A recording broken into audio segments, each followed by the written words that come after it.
Part 10। Rabindranath ঠাকুরের উর্বশী কবিতাটি কোন কাব্যগ্রন্থের অন্তর্ভুক্ত?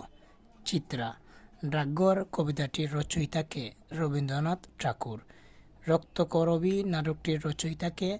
রবীন্দ্রনাথ ঠাকুর। শর্মিলা রবীন্দ্রনাথ ঠাকুর রচিত কোন উপন্যাসের নায়িকা? দুই বোন। রবীন্দ্রনাথ ঠাকুরের শেষের কবিতা উপন্যাসে কোন ভাষাবিদের নাম পাওয়া যায়? সুনীতি কুমার চট্টোপাধ্যায়। অমিত ও লাবণ্য চরিত্র দুইটির রচয়িতা কে? রবীন্দ্রনাথ ঠাকুর। অমিত ও লাবণ্য চরিত্র দুইটির রচয়িতা কে? রবীন্দ্রনাথ ঠাকুর। যে আসে উপেক্ষা করে তার পরনে ঢাকাই শাড়ি।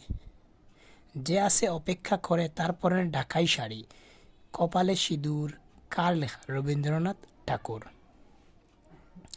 ঝিনাইদহ ছাড়া রবীন্দ্রনাথ ঠাকুরের আর কোন অঞ্চলে অবস্থান করতেন? পতিশর। রবীন্দ্রনাথের শেষ কাব্যগ্রন্থ শেষ লেখা। কাদম্বিনী চরিত্রটি রবীন্দ্রনাথ ঠাকুরের যে গল্পের জীবিত ও মৃত।